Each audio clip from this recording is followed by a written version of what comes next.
digest.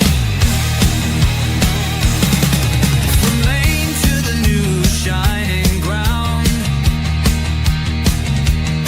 echo chants where the legends are found.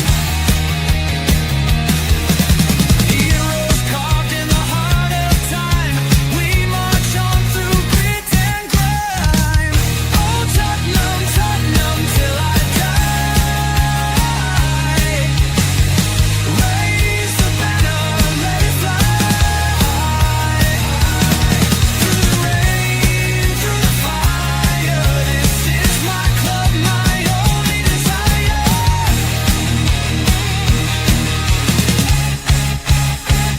Oh Tottenham, Tottenham till I die. Raise the banner, let it fly. Through the rain, through the fire, this is my club, my only desire. Echoes of King and Greaves in the air.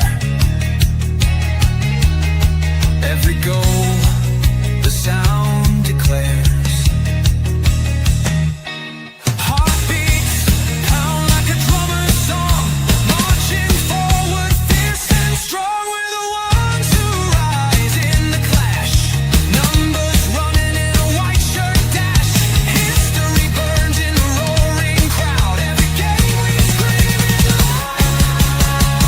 I'm Tottenham, Tottenham till I die. Raise the banner, let it fly. Through the rain, through the fire, this is my club, my only desire.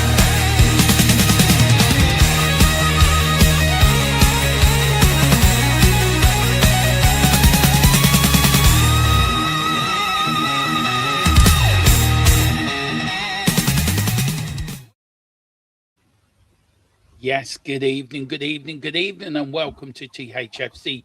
Till we die, your home at Tottenham, past, present, and the exciting future, of course, under the famous cockerel. And joining me tonight, Tequila is on his way. I think Billy is a few minutes late as well, guys. But joining me, this man needs no introduction. He is the world famous JYS football extraordinaire. If there's anything about football you don't know, this man does know. And it is James. How are you tonight, bud? And are you looking forward to tomorrow? Yeah, I'm good. I always look forward to it like the days before, but then when it's the day of the game, I don't. I know how you feel. I do know how you feel. I really do. I mean, what are you looking forward to tomorrow, bud? What do you think we need to do tomorrow? Because it's important that we get off to a good start. And I think it's also important we take the positives from Liverpool and Atletico Madrid. So where are you on it tomorrow? I think we need to have, for starters, I think we need to have the right lineup, like from the off. Like, I think we need to score first tomorrow as well. To give us something to cheer, like our fans need something tomorrow straight away that they can. Yeah, it is, and it is important. It is important, isn't it, that we do all come together. But listen, guys, as I said, Tequila's running a little bit late, and Billy, I think, is running a few minutes late as well. But hopefully, they will be here soon to join me and James as we talk all things Tottenham Forest tomorrow.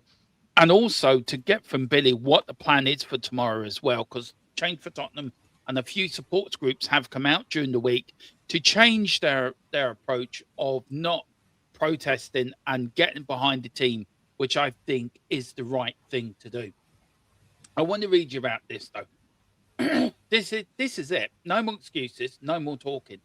Tottenham Hotspur Football Club, a club that once dreamed of titles, Champions Leagues. I've just lost what I was reading. I will get it. But Eagle's joined us. How are you, Eagle? Add me in a sec there, mate. Okay, fine. We're going to remove him. Let's welcome for you. I will get what I was reading. I will get it back up again if I can find it. Because it was... Oh, there we go. There we go. Right. This is it. No more excuses. No more talking. Tottenham Hotspur Football Club, a club that once dreamed of titles, Champions League nights, glory, are now staring straight into the abyss. Because tomorrow, against Nottingham Forest, this isn't just a game. This is survival. And let that sink in. Spurs at home, winless, fragile, and mentally shattered, up against a Forest side that have already beaten them already and bullied them, and already shown they are not afraid of the badge, the stadium, or the history. And if that's the real problem, isn't it? The fear is gone. Nobody fears Yeah. Tottenham anymore. No, I Not just top think it's teams, not the top teams, not the middle side team, mid-table sides. Certainly not the teams fighting for their lives. Because when the pressure hits, Spurs crumble. When it matters most, Spurs disappear. But tomorrow they don't have the luxury of disappearing because lose this, you're not just in trouble. You're in a relegation fight for real. We already are in one. And what makes it worse? The fans know it, the players know it, and deep down the club knows it. This is a team searching for belief, for leadership, for anything to hold on to. A manager trying to spark a life into something that looks completely broken. A squad playing like the weight of the badge is too heavy to carry. Meanwhile, Forest come in with energy, confidence, and momentum, smelling blood. And that's what this has become, a hunt. So the question simply is, do Tottenham finally stand up and fight, or do they fall apart again? When it matters most? Because if they can't win tomorrow, when will they win? And that is the question, James. When will they win? Whoa. Well, hopefully tomorrow. I think as well. No team takes us seriously at home. They just rock up, know they're gonna win, or know they're gonna get a result, and we can't do Yeah. anything about it, unfortunately. And that's what it's been the last couple of seasons. Is they just rock up. Any team, doesn't matter if they're the top teams or ones fighting relegation, they turn up with some confidence. And yeah, it's Yeah, it's no, game, I unfortunately. get you, James. Yeah, I get you, bud. And look, it is tough, isn't it? And it is difficult. Let me know, Tequila, in the private chat when you're ready to come in, bud. Well, look, let's welcome a few people in, and then we'll get on with the show. Big up to Ozzy. Big up to you, Ozzy. Hope you're doing well, bud. Let me put that there so I know what I'm talking about. Next, let me move that there. Yeah, sorry for the chaotic start to the show. It is a bit chaotic, but professional earlier, chaotic today. Big up to Ozzy. Igor Tudor, the man building a dynasty at Tottenham Hotspur. This isn't just a manager. This is a reset. Tudor isn't here to steady your ship. He is here to rebuild it into a war machine. Tudor, we trust. Right. How many margaritas have you had? James, I mean Tudor, where are you on him, buddy? He's not really the manager to take us into next season, is he? Who do you No, think Tottenham are going to go for? Who would you like to see come in?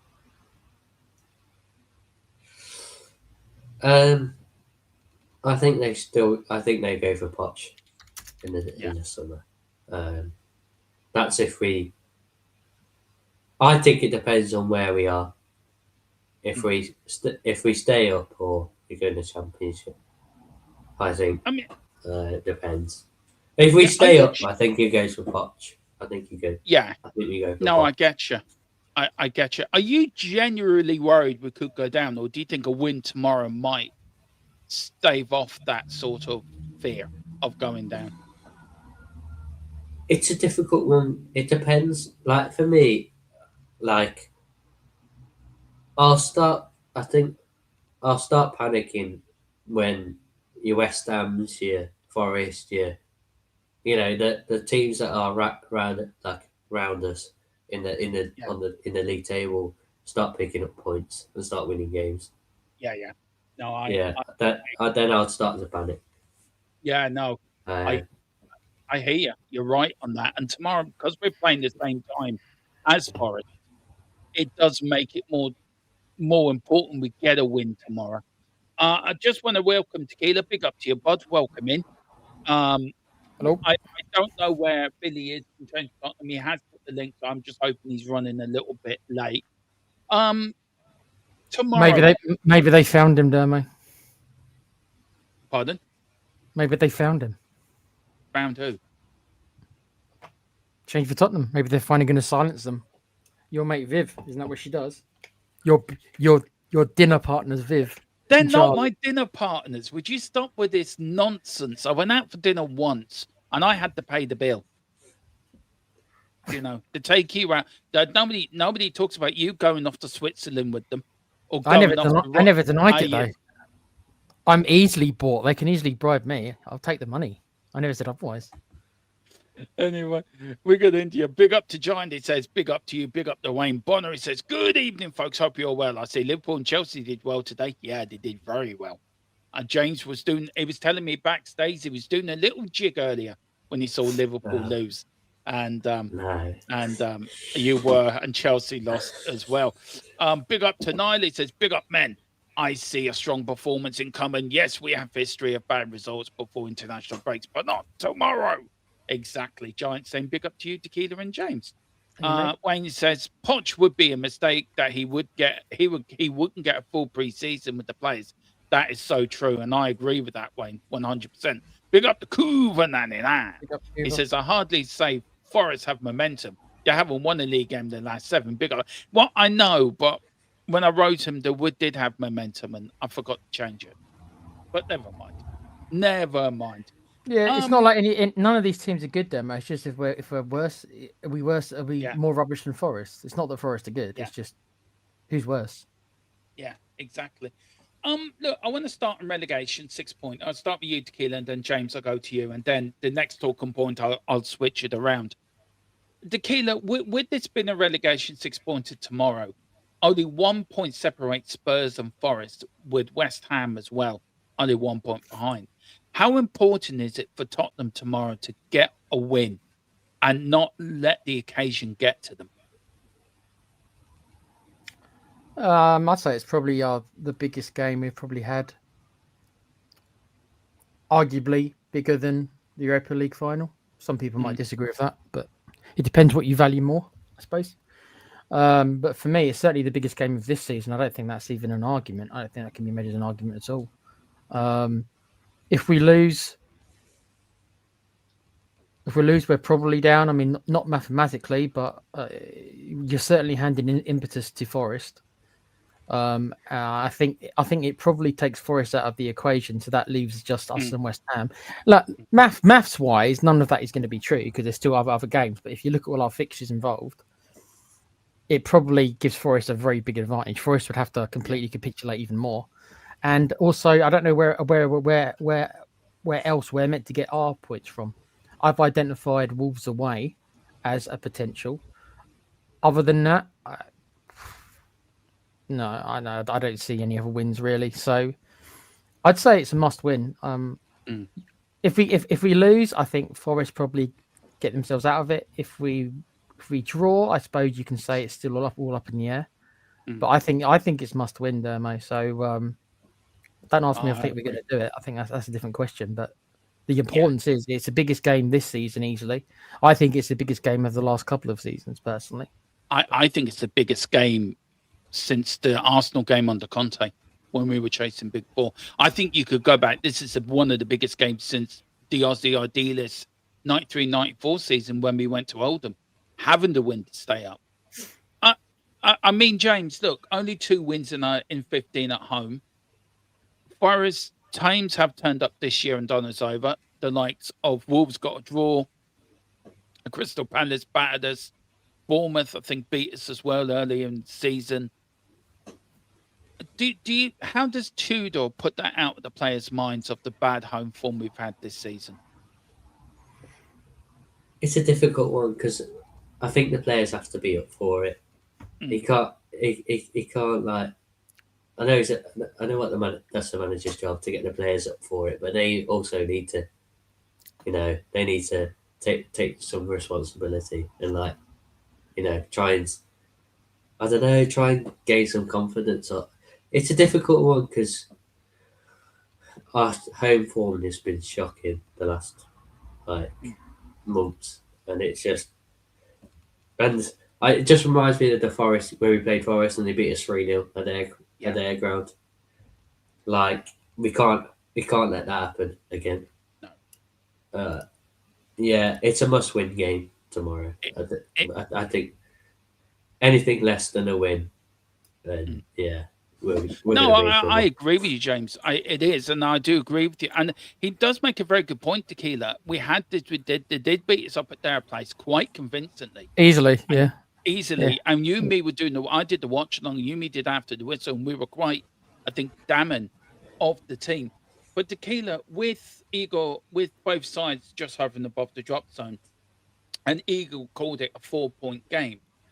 The bigger question is, if they do lose this, could they be in the relegation zone by full time? Because don't forget, West Ham are playing at the same time as well, so it could all change, couldn't it? Either us, West Ham, or Forest could be in the bottom three. Yeah, but I mean, I'm not that concerned about who ends up in the bottom three tomorrow. I am concerned about who ends up bottom three at the end of the season. So, but I remember, as you said, Dermo, regarding the Forest game when we watched them at their place. I remember thinking that their midfield pisses all over ours. Sorry, that's the wrong word to use at this time, but it completely destroys us. And even though we brought Conor Gallagher, I still would take their midfield over ours in a heartbeat. So I don't want to be too negative, but I'm, as James has said, everybody knows our record at home. I don't see. I know we just beat Atletico, but it's not the same. It's not the same thing. It should be the same, but it's not the same. But I get you. Because Atletico Madrid are a much better team than Forest as well. So you'd think, oh well, if we can beat Atletico, then we can beat Forest. Well, yeah, but it doesn't. Unfortunately, it doesn't seem to work that way. I can't see us winning. I wish I could. I can't. I think it's going to be a draw. So early prediction spoilers. Are you sound nervous about tomorrow? Are you nervous? I am nervous because I've earmarked this game and the Wolves game as the two games that we've kind of, in my opinion, we have to win. Those are our best chances. Those are the two easiest games I believe we've got left in the league. So we need to win both of them, I think, to have a chance of staying up. Yeah, no.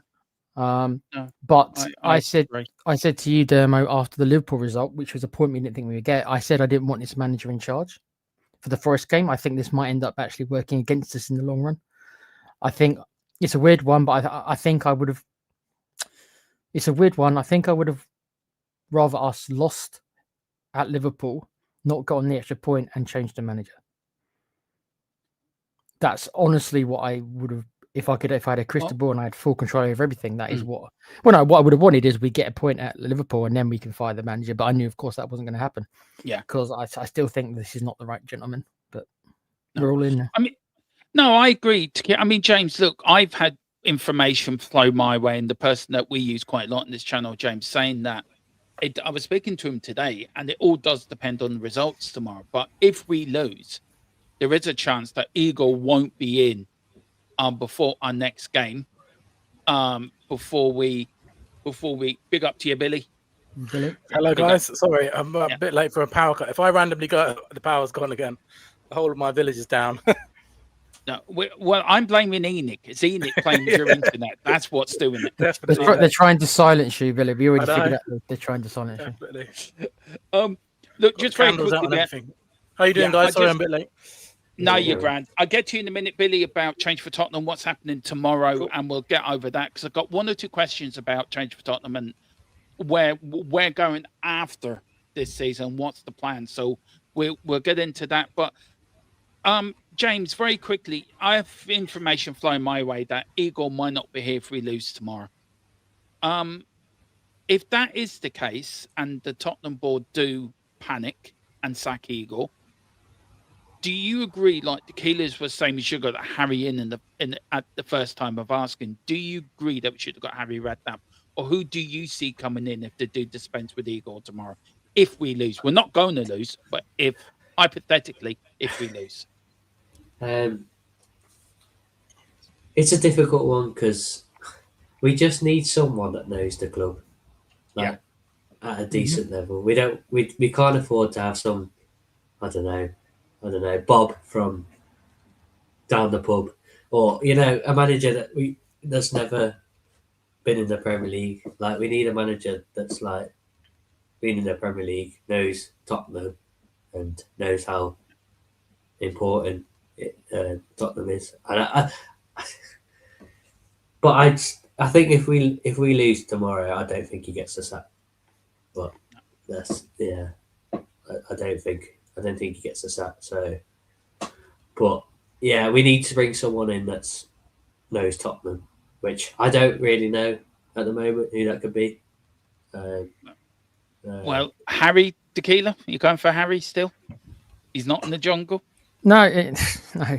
He was always my pick, based upon what I believe Harry Redknapp's skill set is, and I thought that when I analysed him as a manager and what I think he does well, he was never a tactician really. He was okay, but he was never a massive tactician. But he was very good at getting the best and analysing players' characters. And whether we like it or not, a lot of our players, if not nearly all of them, in my opinion, are very mentally weak and fragile. I think Harry Redknapp is tailor-made for this kind of a situation. Yeah, okay, he hasn't measured in the Premier League in a while. Fair enough.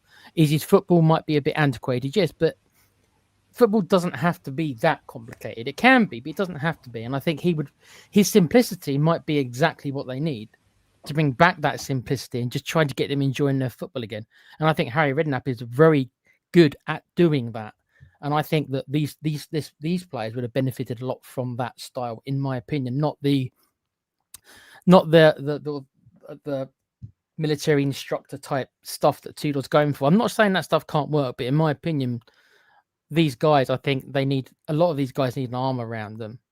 Yeah. I don't think the kick up the backside seems to work that well. It doesn't seem that way anyway. So yeah, no, I agree. I think, James, we're being watched. We've been watched by the Overlord. Big up to you, Stacey. Hope you're doing well. Andrew Ruler as well was coming in with some. Bless her. Calling you a traitor was a bit much. All I did was invite you on for a pre-match show, right? Come on, Drew. Come on. I know you're only joking. Billy, this is James. James is Billy. Billy, hello, change for Tottenham. Hello. Change for Tottenham. You made a very big decision of going down the route you're going down. I love it. I think I agree with it 100%. I love the idea of getting an Everton-style atmosphere before games. I think that is brilliant. This is the route tomorrow that do you want to explain to people the routes and what's happening tomorrow, bud? Yeah, of course, mate. And, again, thank you always for the support on the show. So obviously we had to make a difficult decision about the protest because, when we first started those protests, I think we're about 13 points clear of the relegation zone. And, we've lost every single Premier League game since then. We're now 1 point from the Premier League, from the relegation zone. And I think there's a real appetite at the moment for fans to want to get behind the team. And it's a really difficult decision. And I'll come back to that in a second. So what, a group of guys decided to do, led by my mates Stu and Jay, they decided to try and start an Everton-style thing where they greet the team bus, and it's just picked up from there, really. So the plan is to get down to Tottenham really, really early, about 11 o'clock. The bus should be driving right down that road that you can see on screen there, about 12:45-ish, between 12:30 and 12:45 and 1 o'clock, and usually 12:45. I would say if you're coming tomorrow, get down at 12:30 just to make sure guaranteed. And this response has been really, really good. And there's going to be the Spurs drum is going to be there. There's going to be megaphones. There's going to be flares. There's going to be chants. And, we really want to show the players they have to win this game tomorrow. It's one of the biggest games that I can remember. And the idea is that hopefully once all this is sorted, and we're safe either way, or, heaven forbid we get relegated, then the protest will be back because, I don't think there's anywhere the owners can turn this time. But, as you've seen from the response to this event, I think a lot of people at the moment just want to get behind the team. And again, doesn't mean that the owners are off the hook or anything like that, or that the protest will stop. They're just being paused for a little bit of time until the time is right. Yeah, no, guys, Tequila, I agree with this. Do you, bud? I think it's a great idea. Yes, I'm happy to hear that, Billy, that they're not going to stop. But I think the timing has got to be right. It's not about this weekend. Is about the 3 points, and nothing else really matters. Exactly. Yeah. But going forward, of course, unless they change their ways, and I'm not sure they will, but unless they're pressured into it or made to, then that has to be obviously continued. And so I'm happy that change was something to continue to do so. I would like to ask Billy quickly though, should we get relegated? Should we get relegated? Do you think that there will be more pressure next season? Would you step it up if we get relegated, or would you treat it exactly the same after obviously something like that has happened? Obviously, yeah, I think it's a really good question. I know, I've seen some fans that are quite keen to get relegated just for what it means to ENIC. I think they deserve relegation, but I don't think the fans do. I think for a fan, relegation would be absolutely disastrous. For the football club, it would probably be a massive financial hit. And obviously, if we did get relegated, heaven forbid that we don't, but if we did, then I think there would be the mother of all protests on the last day against Everton. I don't think we'd even need to arrange a protest, to be honest. I think there would be a riot. There would almost be a riot in that stadium without having to arrange anything. And is that what you would do then if we were to go down before the last game? Is that something that? Most definitely, it would be a massive, huge protest as well. But I've seen this idea that some people think that ENIC would sell if he got relegated. I don't buy into that personally. I think it would actually keep them for longer. So that's why I don't want to get relegated. I think they'd stay for longer if they get relegated. So yeah, but I think whatever happens this season, to be honest, even if we stay up or not, this has been a massive, massive failure from ENIC this season. It's been that January transfer window. The Thomas Frank thing, Langer, it's just been an absolute failure. So I hope, whichever way it falls, if we do stay up or if we do go down, and I really, really hope it's the first one, there'll be a massive, massive protest once it's all sorted. James, do you want to ask Billy anything? And what's your thoughts on tomorrow? So you got any questions for Billy you want to ask? Go ahead, bud. I think it's good. It's a good idea. It's like, obviously, tomorrow is important that we just get behind the team, and we get the 3 points, or we try and get the 3 points.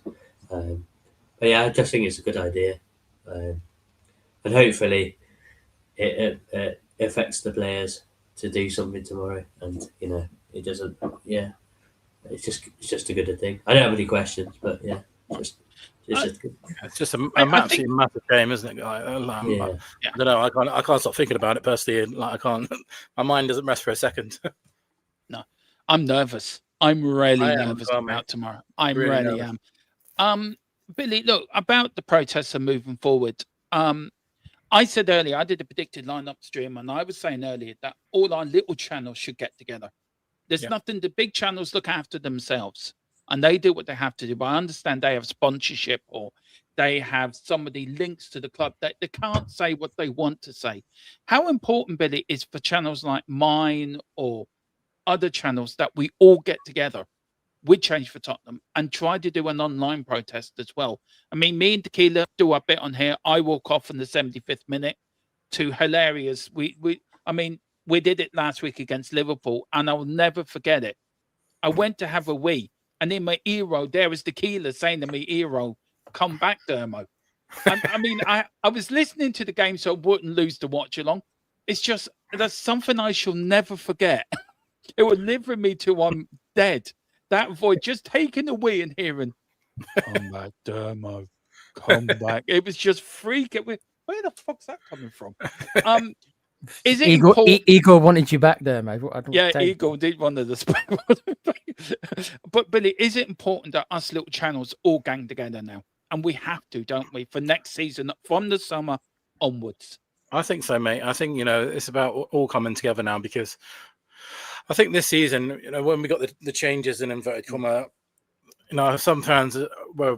And I don't blame anyone for feeling this way. They wanted to see, what happened and how it went, and what, if this was going to be something new. But I think they've already kind of shown their hand with that January transfer window and everything that's happened since. And I think it's all about coming together to really, really push the message that they either have to, it's time now that they either properly spend big in time or they sell the football club. And I think every little thing makes a difference at this point. I know that speaking to Johnny earlier, I'm sure you guys would have seen online, and we were having a conversation. He says that he met one of the press officers out in Madrid last week, and he was talking to him, and he said it's very, very clear that these guys, they watch all the channels, they know everything that's going on. So the stronger the message, the better. And I think every single channel coming together can only make the message stronger.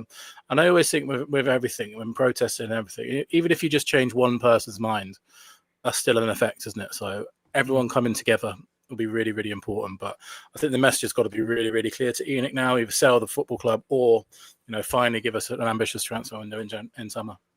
Yeah, exactly. I mean, James, look, there is fans that do want this relegated and they think ENIC will sell.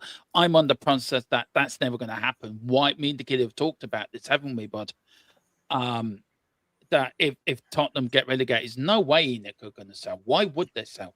Why would they? They wouldn't sell. I just want to quickly throw in there. It's not. There's two schools of thought. There is some, and I can't understand this at all, who do think that ENIC would sell, which makes no logical sense. But I think some people were saying, I'm not saying I'm one of them, but some people were saying that if relegation is forced on ENIC, that will force them to change more than them selling. That part I understand. Not saying I agree, but I can understand the idea behind that one. The idea that they will sell any kind of asset when it's at its lowest, no businessman in the world does that. No businessman in the world waits till the stocks are as low as they can be, the value of something, and sell it. No businessman in the world does that. So there's no chance of. So that part is baffling. But the part where they think it will make ENIC change how they run this club, I can understand, even if I might not actually think it's going to happen. I can understand why desperation will lead them to feel that way. That's just wanted to put that in there. No, I can too. I mean, James, before we'll finish off on what's happening tomorrow now. Let Billy have the floor and just give the massive pump up. Anyone going, get down there early, get in there, get your flanks, get your whatever, and support the players going in. We need to, from every game between now and the end of the season. It's an 8-game season. We need to win tomorrow. It is vital we win tomorrow. 3 points has to be got tomorrow. But James, look, where are you with ENIC and Levian and protest? Do you think it's a good thing that you look at clubs like Manchester United, like Liverpool, other clubs, and also us, that we are now trying to take control of our clubs back? Do you think that's a good thing? And do you agree with fans being on the board as well? Yeah, because it's they basically just lied to us and said, "Oh, this will happen, that will happen," and and it's just, I think it's a good thing that we're doing it in the right way and not like the wrong way, if that makes sense. Like, we're not going to the stadium and like kicking off like in like a bad way. I think, but as well, I think I agree. Like, if we get relegated, I don't think we sell. Like, the owners aren't going to go anywhere. They might change, but I don't think they go anywhere. Like, and for fans that say, "Oh, I want my team to get relegated, so the owners go," it's just, I just don't think it's the right way about going things, because I just don't think they're going to go anywhere.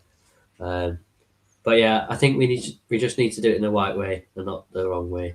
And just, if we keep at it, I think something eventually will happen. But we can't just like do it like willy nilly. So, but no, I agree, bud. There's a way of doing it. But yeah.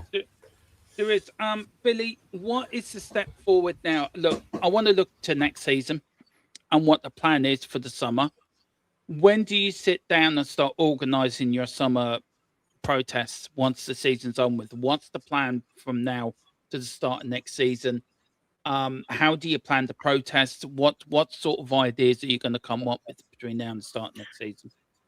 So I think the next step for change for Tottenham. So if we take the West Ham protest, for example, there's about 150 people there, really loyal people. We've got support from people like yourselves, really good support in terms of, online support and stuff like that. There's 150 people at that protest during the transfer window. And, it's a really important time, because that January transfer window obviously is almost what's led us to be onto here right now. Then the thing is, past that protest, about 60,000 people in that match walked past it and then, or didn't engage with it and stuff like that. And then when they go into the stadium, Tottenham lose that game to West Ham, and those 65,000 people are all booing the team off, and they're booing the situation. They're booing the fact that Tottenham are being dragged into a relegation battle. So what we need to do for change of Tottenham is to find out why those 65,000 people who are definitely angry, why they're not protesting, essentially. And I think a lot of it is those people in the stadium just aren't really aware of the situation. Maybe they don't really know what's going on. They don't.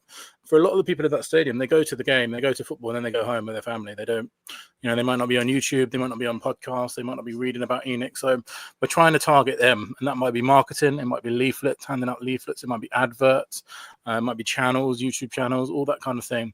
But we need to find out why there are so many people that are really angry with the situation that Tottenham in, but they're not protesting.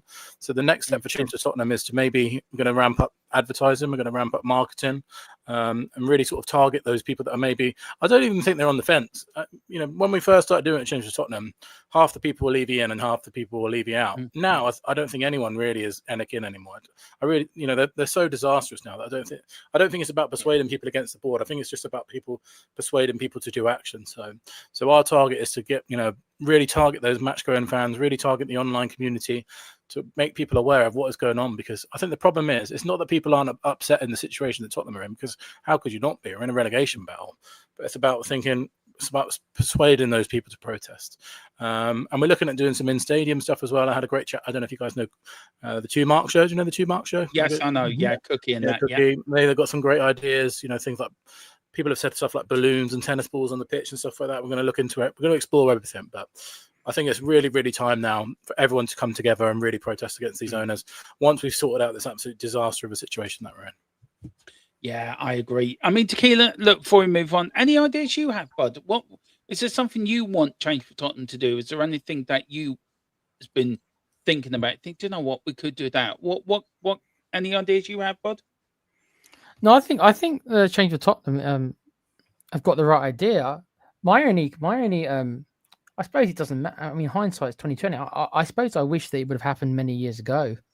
I'm disappointed. I'm not angry. I can't be angry. I'm happy it's happened in the end. But because some of us, I mean, me and some other people, we've been Levy, ENIC out for.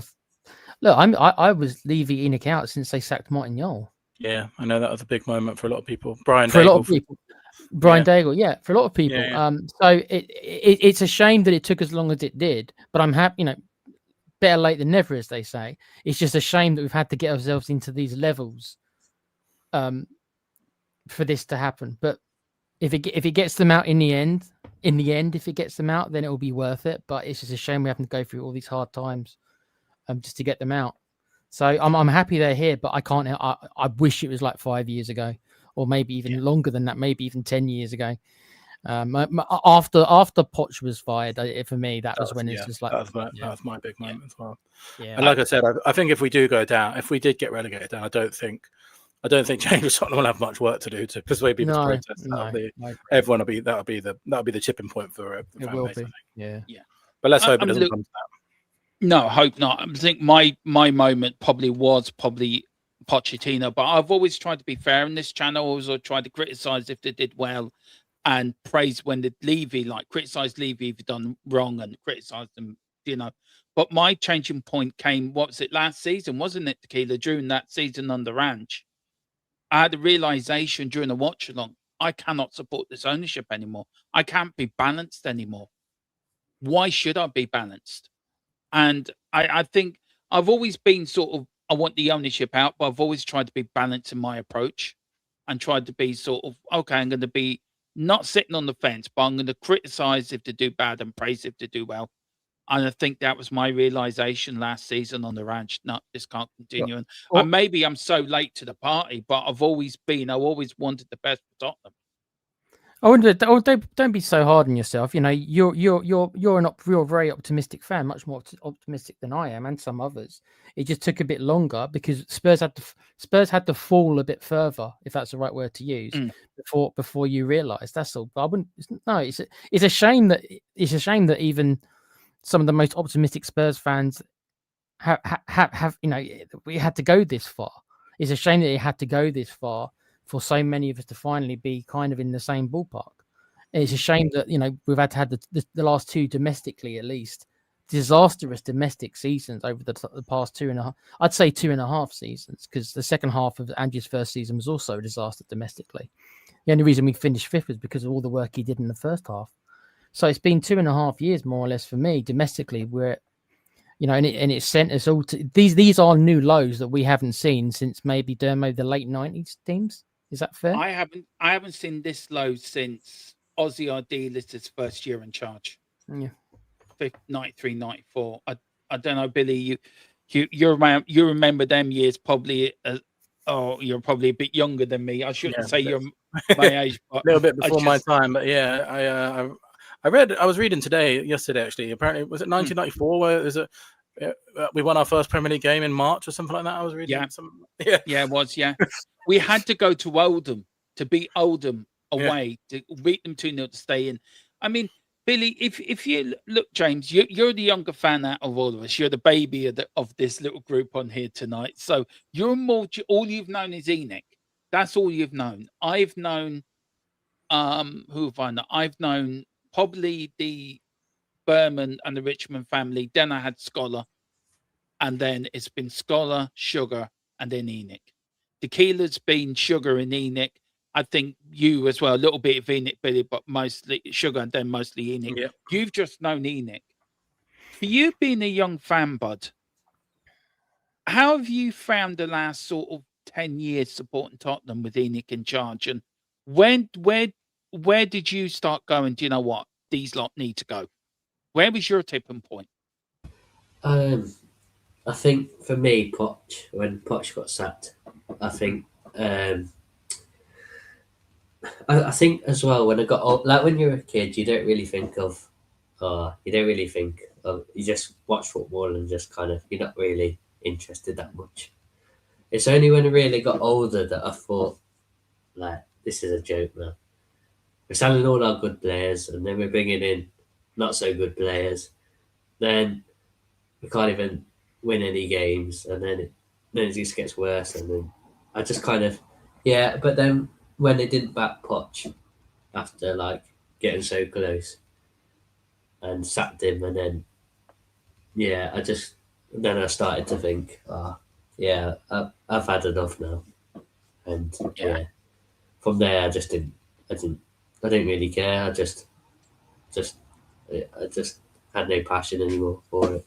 So Anyone bar Enoch. Yeah, I get you, but I mean, look, I don't know, Billy, if change from Tottenham can learn from the past at Tottenham and previous protests, like the ones under Alan Sugar, or the ones that were under Ivan Scholar when we nearly went out of existence due to his bad management of the football club.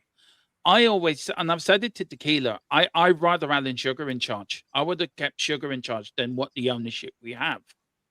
So how much of that past can you learn from the late 80s, early 90s, then the protests for Sugars? I mean, I was part of the protests to get Sugar out of the club, and I wanted them out. I regret that now. But what can you learn from past protests of years gone by that you can take moving forward?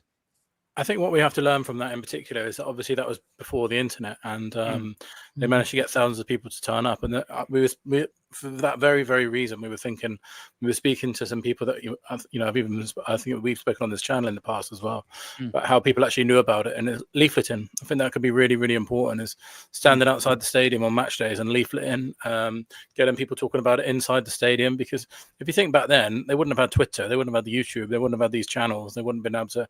How on earth did they spread the message that effectively? And it is, just power of word of mouth. And I think maybe the lesson that we've learned is we get great support on the internet, but what about those people that are walking the streets of Tottenham every game? And there's 65,000 of them, and maybe some of them probably haven't even heard of the protests and change for Tottenham and stuff like that. So definitely leafleting, I think. So we've had a couple of guys reach out, say they'll happily print some leaflets for us. And I just think if you think back in the 90s, whatever it would, like the achievement of getting thousands of people to protest would be so much more difficult without the internet. But if they manage to do it just from word of mouth and leaflet, and then surely we can do it in the modern time when we can speak to each other from across the world so easily. Yeah, guys, Tequila and James, it does boggle me that James, this is more your era. This is you and Billy's era, all internet, all this. For me and Tequila, it's sort of the big unknown, isn't it, Tequila? I mean, We didn't have internet when we were kids. Well, I certainly didn't. I kind of did, but not till about 16 or so. So it was kind of coming in, but a bit of AOL back in the day. Oh god, yeah. And also, the internet and social media didn't actually come at the same time. The internet was about 5 years, and then you started getting the Facebooks and the Instagrams and everything like that. So they weren't exactly at the same time. But the only thing I'd say is that I'm not arguing Billy's facts at all, right? And he's more on the ground than I am. But there is a part of me that thinks everybody's got a phone. Everybody's got a phone nowadays. Everybody's connected to the internet. So I do wonder, and I haven't got the numbers, and I hope Billy's 100% right and I am 100% wrong.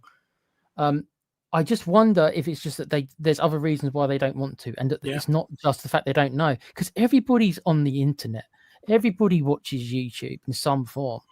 Everybody's on the internet. So I'm not saying there isn't anyone, but I wonder if it's as many maybe as we think it is, and maybe there's other reasons which I want to be wrong about, and I hope it is just awareness, and it's not that maybe they just can't be bothered. And I wonder if after how bad the season has gone and will go, maybe that could be a good factor in persuading people too. Yeah, definitely. Maybe it can. But look, I think we've done it before and we'll do it again. Tottenham will always be our club. This is our club. It's not Enid's club. It's not the Premier League's club. It's our club. We built this club. This club would be nothing without us fans. And we've do you got think, to turn up obviously everyone is, I just wonder what you guys think.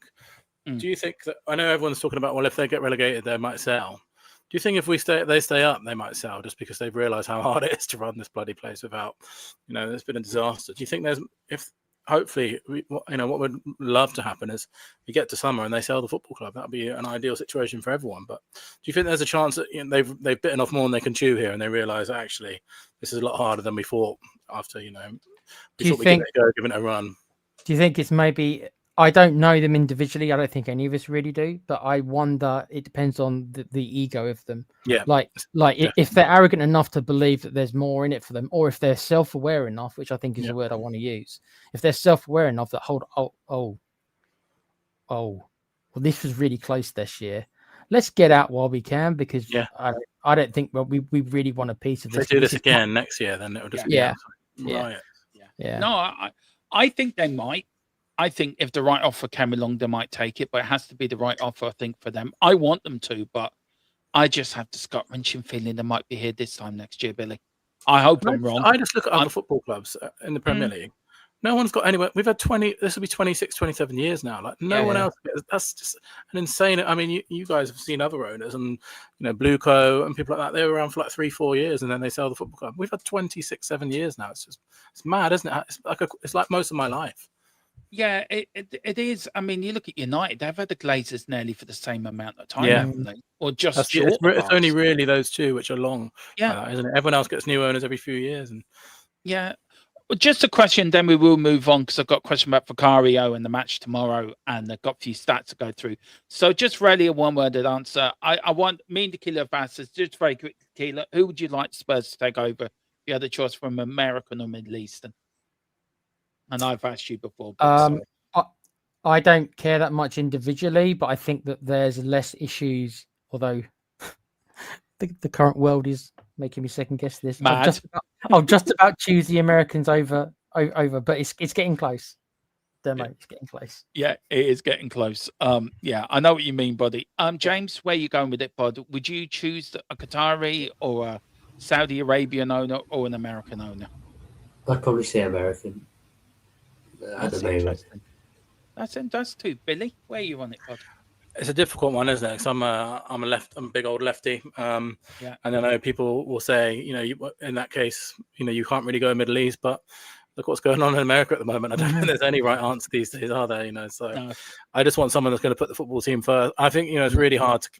That question will come up a lot whenever the owners sell. Particularly if we do sell to the Middle East, or we do a Man City and get like an oil nation, or. I think you have to look across the world at the moment. There's no real, and we're not going to get into politics on no one wants to hear all that stuff. But there's no good billionaires out there, put it that way. So I don't think there's a moral argument for any of them. To be honest, I think you have to take Alan. Yeah, would you take Alan Sugar back? I would. Come back, Alan Sugar. all Only over again. if he stops the apprentice. Yeah. Oh yeah. You can I tell you who I imagine would not choosing- take. I don't want Elon Musk. Thank you. That's what I won't No, take him. no. I'll take his don't money want though. him I'll either. take his money though. But Yeah. not him. You can imagine Alan Sugar, couldn't you, in the boardroom doing an apprentice for the Tottenham manager every You're Monday fired. night. You're Yeah. fired. You're fired. Yeah, we get to pick who our manager is. I think that'd be hilariously funny. But look, so do get down tomorrow. 12 o'clock, Billy. Is that right? Where's the meeting point? A lot of people getting down there for about 11:30, 12. The bus is coming about 12:45, so I would get down at 12:30 just to be very, very safe. The bus is due to come about 12:30, between 12:30 and 1 o'clock, so anytime from there. But you'll hear the drum, you'll see the chants, you'll see the flares. Police said we're not allowed flares, by the way, but I'm sure our fans won't be stopped in that regard. Nah, they won't. No, they won't. No, just give one to Richarlison. He'll walk around with a flare, no problem. Can't arrest him. They can't arrest him, can they? No, they can't arrest him. No, we can't arrest him, officer. We need him because we're short of players. Right, let's talk about the game tomorrow against Nottingham Forest. Let's go through all the stats and that, and then get you guys' thoughts on it. This is where we sit. Tottenham sitting 16th in the league with 7 wins, 9 draws, 14 defeats. And this is Tequila's personal favourite. XG per 90, 1.04. You can't get enough of XGs, can you? Look at them both. They're both so bad. Look at them both. Yeah. Forest was 17th with 7 wins, 8 draws, and 15 defeats, and an XG of 1.15. We have played Forest 17 times, 1 draw. Spurs have won 7 in total, 4 at home, 3 away. Forest have the slightly better record, 9 total wins, 5 at home and 4 away. Tottenham's last 5 games has been nothing short of disastrous.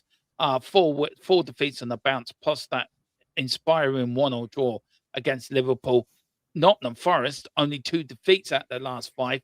They did get 2 draws against Wolves, and they got a 0-0 draw with Fulham the last time out, plus a 2-2 draw away at Manchester City. But they did face defeats at Brighton away and Liverpool at home. The last 5 games, of course, Forest have won the last 3 on the trot. The 1-0 on St. Stephen's Day, which is Boxing Day for you guys in UK in 2024. They beat us at the end of last season on our way to Europa League trophy 2-1. And then they did beat us earlier this year 3-0. But we did start off with 2 wins in 2023. And then in that season, we did the double over them by beating them 3-1 in 2024. The referee tomorrow, Jesus, is Michael Oliver. That's the worst man I do not want in charge. We've got Stuart Burr as the assistant, James Warning as the other assistant. We've got Chris Kavanagh as the 4th official, and Tony Harrington. I swear to God, this is the Premier League hit mob. When they want Tottenham to lose, who do we send in? Let's send Michael Oliver. Oh, Jesus. Can we kidnap him? Maybe we might lose him within the welcome the crowd. We can sort of not welcome him in. Of course, if you want to watch it, watch it on here. But turn the sound down. Watch the pictures on Sky TV if you're in Argentina, on Disney Plus Premium Argentina, and Thailand. It's on AIS Play Monomax. In the United States, it is on Paramount. Sorry, I didn't have a chance to change the graphics. And in Canada, it's on Fubo TV. A little bit from Tudor as well. Tudor said, what do you make of the big upcoming show support from the fans ahead? And he was asked, Billy, about all the sports groups coming together. He was quite appreciative. He said, nice. I said after the game, there was a beautiful and sensational feeling of togetherness with the fans after Atletico Madrid. Very rare. I felt this enjoyment. I enjoyed the feeling like sensation that we were doing good on the pitch. But together with them, together with the fans, that was really nice, rare. We need to continue all together this if we can say small positive moment after 2 games where we can recognize small but important things for the squad. We do have injury list, which is not as bad as it was, guys. We do know Vicario is going for a hernia. That is my next question to the guys. But Wilson Odegaard's out with the ACL. Kulu's out with his knee, never returning. I have a funny feeling we may never see Kulu again. Yeah, me too. James Madison could be back at the end of the season. Mohamed Kudus is back next month. Bentacle also could be back for the end of the season. And Ben Davis is on broken ankle. Will he or won't he make the World Cup? I hope he does. And of course, Dom Solanke with his hip, and Ben Davies again with his ankle. James, start with you, bud, and then I go to you, Billy, and then you, Tequila. Vicario, would you start him tomorrow, or do you start Kingsley tomorrow? Oh, that's great. 2 choices, isn't it? Not. The thing is, do we start Kinski tomorrow because it's gonna be Kinski or Austin for the next after the it depends how I don't even know. No, look, we start Vicario and his injury get even worse. So we can't win either way. I'd start Vicario because we need him tomorrow. Okay. I don't think throwing Kinski's is a good option. But yeah, I'd start Vicario tomorrow. Yeah. Billy, where are you, bud? Vicario or Kinski? Yeah, I mean, it's not, as you just said, it's not the best choice, is it? I think Vicario will start tomorrow. Yeah. But then, I've heard from I saw reports that he might be out for 6 or 7 weeks. He might be looking to miss. He might miss maybe Sunderland and Brighton. I would have thought. So Kinski's definitely going to play before the end of the season, which is big. I think he'll go Vicario tomorrow. And I've given Vicario a lot of stick lately. I thought he was very poor against Liverpool for the goal. I thought he was, and I think what you basically we've seen is he's been playing through an injury, which is why his kicking's probably been terrible. He made a really, really good save against Atletico. Amazing save. That one where Romero headed onto deflection. Incredible save.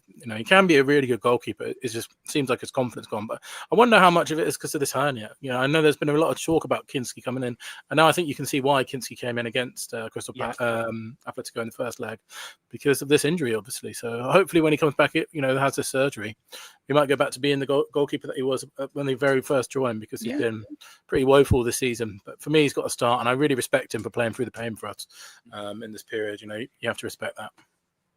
I do. Tequila, I mean, look, you and me not been his biggest fans, I think, this season. I mean, you and me have been quite critical. We know our mate Colin was a goalkeeper, and he's been telling us, no. There's something there. Who would you start tomorrow, buddy? I could still give Austin a run out of the 3. If Vicario, it depends on how bad the injury is. Like if it is significantly hampering his performances, then surprisingly, I'd probably go with Austin because I think Kinski's cooked for now. I don't know if he's going to be. I'm not going to say his career's over. That's being melodramatic. I do think his career at Spurs might be over though. I think there's a good chance. I can see both him and Vicario both going in the summer, and that's us having to bring someone in, depending if we're in the Championship or not. I don't think you can throw the kid in. It's not the kid's fault, really, but I just think that mentally he's going to be still probably suffering. And is it fair for us to be his recovery guinea pig almost, right? He's like, he might need a lot of time for him to recover his confidence, and are we willing to take that risk on a player who must be rock bottom right now? I don't think we can afford to take that risk. I think we've got to go with Austin, who has been here since God knows how long. But every time he's come in, I think he's been okay. Not spectacular. Certainly not spectacular, but okay. And I think okay might be enough. I don't think we can take the risk with Kinski. I just think his brain's probably still fried. It was only less than 2 weeks ago. His brain's still fried over that. And it's going to take a long time for that kid to get his confidence back. Like I say, I think he might have to move clubs and completely start his career over again somewhere and refocus, because I think he's still going to be feeling the after effects of that 13 or 14 minutes he had at Madrid. So I'd probably go with maybe for Vicario tomorrow, but if it depends on how injured he is. But out of the 2, I'd put Austin over Kinski. Kinski should be our last choice because of what happened. Interesting. Yeah. No, nobody said Austin, and that's interesting. That really is an interesting throw in it. Right, James, back at the fence. Are you playing your 3 or 4 tomorrow? Ugh. Where's your tendency going? I'd play back 4, but I think it's going to be back 3 again. But yeah, I'd play back 4 if I was. Yeah. Interesting. Billy, where are you, bud? We know back 3s don't normally work in the Premier League. Man United did that under Amarin for a long time, and it never worked. We do have Danso back though. We do have 4 fit centre backs. where are you going with it tomorrow, buddy? If you were Eagle, It's a tough one because if you play a back four, you probably have to drop Dragusin. Not Dragusin. I would drop him. I'll drop him out of both, to be honest. But Danso, which I think is a bit harsh considering how good he's been. Yeah. And you imagine he'll just go straight with the Romero Van der Ven. But I think against Liverpool, we look good. I think the 4-4-2 suited us well. So I'd go back four as well, which is tricky because, I think it's very unfair on Danso. Very unfair on Danso. But I mean, and I have seen some people say, well, maybe you could get around that by playing Van der Ven left back. I don't think he would do that. I just can't see it. For me, I think you have to go back four just because I like the 4-4-2, to be honest. I think that's the best we played, in the last couple of games. Liverpool, the 4-4-2 looked good. I know we went for a back five against Atletico, but, Atletico are a very, very strong team. So, I'd like to go 4-4-2 versus Forest. Yeah. Tequila, where are you, buddy? Would you? I mean, you're not a fan of the back three. I know that. So would you pick Danso and play Van der Ven on the left? He does play left back for Holland, so he does play there, and that he has played there and he probably will play there in the World Cup. So, do you think would you do that tomorrow, or would you start with the three with Udogie and Porro as wing backs? Well, I've always had conversations with people about a back three, but it's not. In my opinion, it's a back five. I hate a back five. I don't mind a back three. I hate a back five. And for me, at least how I see it, if it's a back five or it's a back three, depends on the players you've got playing as your wing backs. And though I think Porro can be an attacking wing back, I think that's what he was signed for. He was signed for Conte, remember? That was who he was signed for. We do not have anyone on the left who is a quality left wing back. So if we had someone I thought was a quality left wing back, or at least who was fit, Destiny's probably the best of the bunch. But but I don't think Spence can fill that role. So we're lacking in that area. If we had two more wingers who could defend a little bit, who I thought were better, then I'd be okay with a back three. But I want it to be a back three, not a back five. But I see these as back fives because we're playing technically five defenders. That's how I look at it. And I think that's just way too negative. But I do think Tudor is going to play that way. So it doesn't matter what we want, really. In a perfect world, I'd probably, with our current players, I'd probably be playing a 4-2-3-1 probably would be the kind of thing I go for. Maybe a 4-3-3, but I'd have the two wide players not playing so wide and then playing more as two number 10s. And I'd probably put Xavi and maybe Moani. Probably could. I think Moani might be able to do a job there as well. So I'd go with something like that. But Tudor's going to go. We know what Tudor's going to do. He's going to play. He plays his back five, don't he? Bless him. I don't know. He's played four now at the back last two games. Maybe he's changing. Maybe he's seen that. I hope so. Yeah, I hope so. Just on the last on team news, guys. James, if you were starting the midfield, we know the front's going to be his. We know Richie's up front with Tell and Xavi on the left, Tell on the right. Who are you starting in the middle? We do have Bergville back. We do have Palunia back. In my predicted lineup, I went with Sarr and Gray. So I think that worked Wednesday. And I want to stick with that. But you're the manager, bud. So who's your two midfielder? Who are you gonna pick? I'd start Gray. I'm not so sure about Sarr. I'm trying to think who's in Forest in midfield because you've got Anderson, Gibbs White. Gibbs White. Yeah. And Sangare. Really good midfield. Sangare.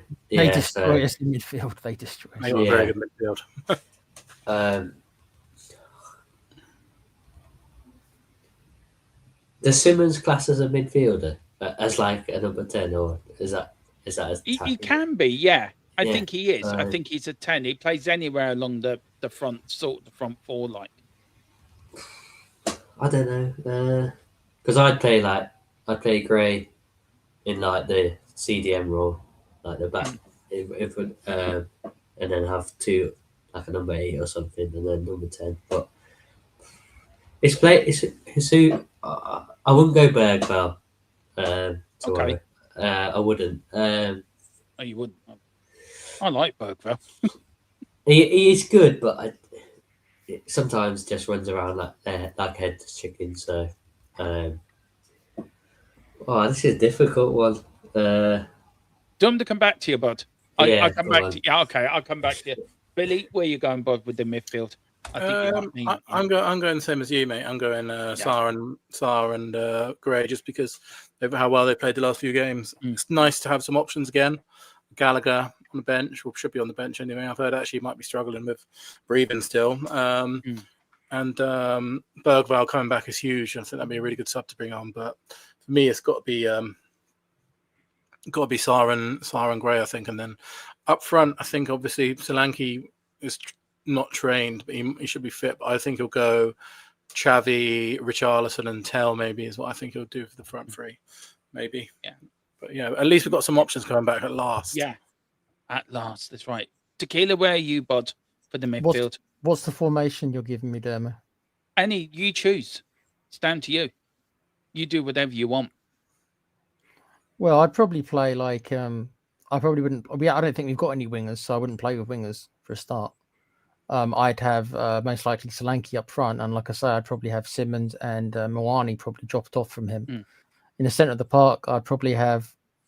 So I don't like Sarr. I don't see what other people see in him. So I'd easily go with Gray and Bergvall. I think if Gallagher's not fit, if Gallagher was fit, I'd probably go with Gray and Gallagher probably as being the engine room for the team. And just get the ball to the attacking midfielders and let them try and feed Solanke if they can. That's probably what I'd do. Well, that is my predicted lineup for tomorrow. I don't know why Billy's not on there, but he is there. That there, I can see you, Billy. I don't know why you haven't come up. This is my predicted lineup for tomorrow. I did do it earlier. I've gone with Vicari on goal, gone with the back four of your Doggy, Van de Ven, Romero, and Porro. I've gone with the midfield for Tequila and James and Billy of Xavi and Tell on the left and right, Gray and Sarr in midfield, and then two-prong attack with Richarlison and Kolo. Guys, what do you reckon to that? I'll start with you, Tequila, and I'll work my way down. Tequila, what do you reckon to my predicted lineup, bud? I hate 4-4-2s, Derma. I know. I didn't do it deliberately because you didn't like it. I just didn't want to back five. I'm gonna get Mike Bassett telling me off now because I don't like 4-4-2s. No, the formation is solid enough. I don't like our strikers enough to be playing two of them up front there, may bless you. I know. A 4-3-3 or a 4-2-3-1 is probably what I'd do.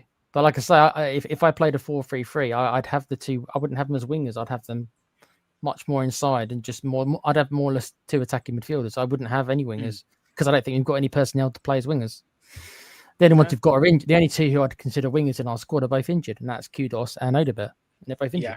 So, and the other one's on loan at Rangers. So, yeah, who we should be bringing back? James, what are you going for, bud? Do you like it?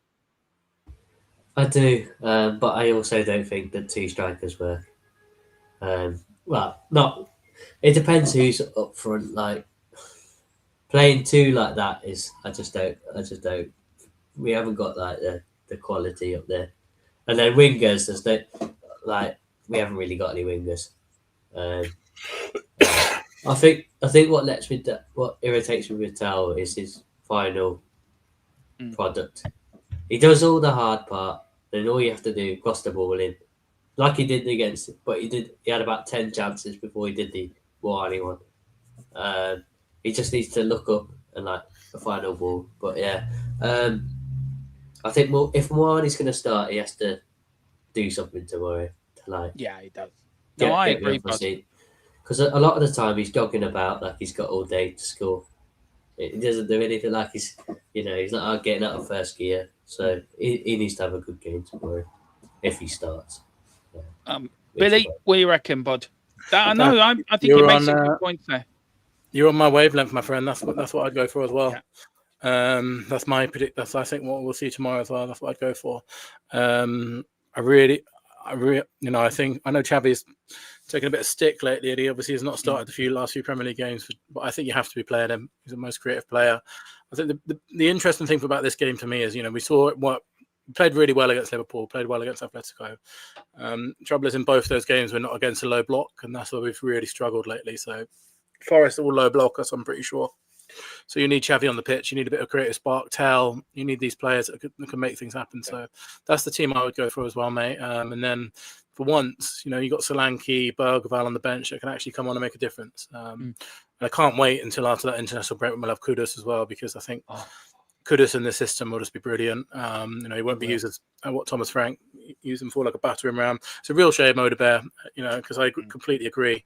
Those are our only two natural wingers. The others are sort of more inside forwards and forwardy type players, and don't have any natural wingers. But I think against a team like Forest, which is going to sit back and defend, that's the thing. The only problem with that is, I think we'll see this tomorrow, is they're going to play three in central midfield, and all three of them are really good players. They've got, as we just mentioned, they've got Gibbs White, they've got Anderson, who I think is unbelievable, and then they've got Sangare, who's also really good. I think that's their only area of danger is that midfield. I don't really rate. I read somewhere that they've had 100 shots for one goal, and their last 100 shots has scored one goal. I don't think, and they don't have many goal scorers. Igor Jesus, I think, is a bit hit and miss, but the midfield is insane. I think I would take all three of those players at Tottenham any day, to be honest. Yeah.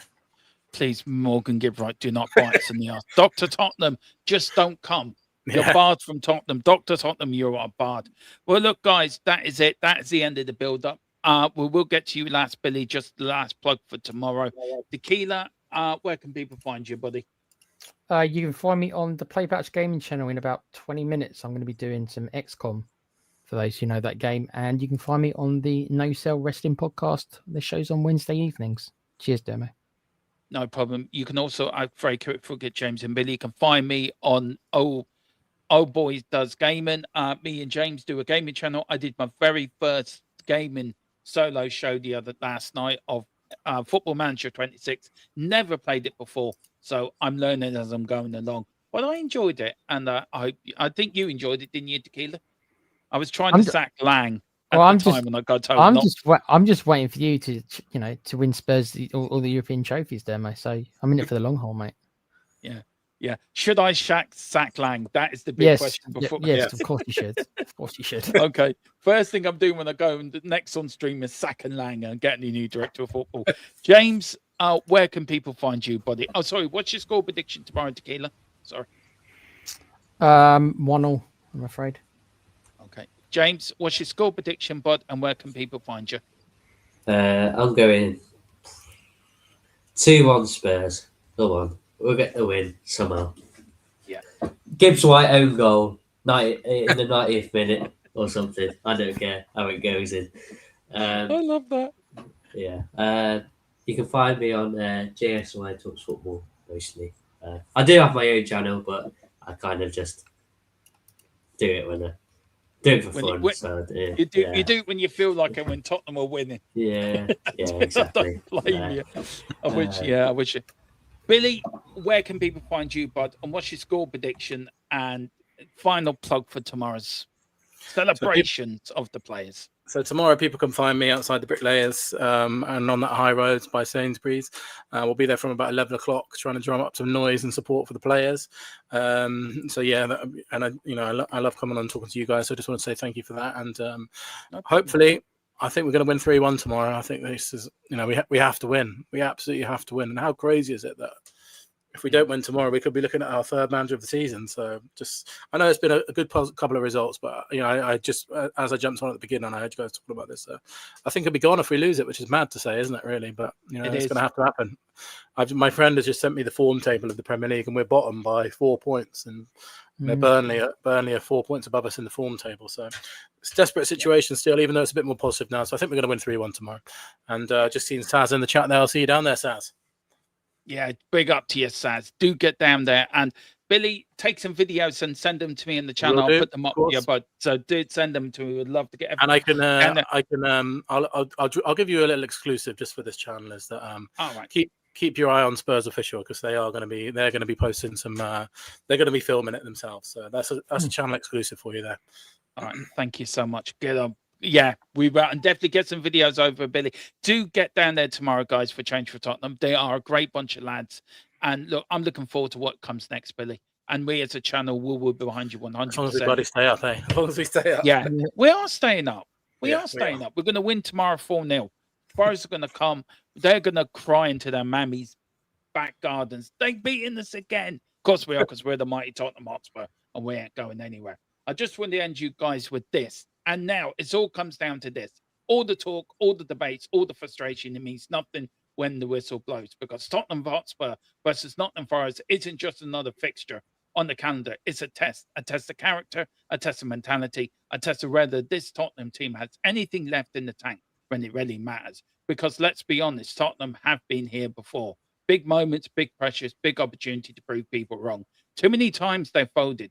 Too many times they have let slip. Too many times they have walked off the pitch with more questions than answers. But tomorrow there is nowhere left to hide. The fans will be watching. The pressure will be suffocating, and every single mistake will feel like 10 times bigger and standing in front of them. A Forest side that is crap. That is no good. We're going to win tomorrow. We're the mighty Tottenham Hotspur. We're Tottenham till we die. Join me tomorrow at 1:45 with a watch along. And whatever you're doing, support Change for Tottenham, support the boys, and let's go and stay in the Premier League. See you tomorrow.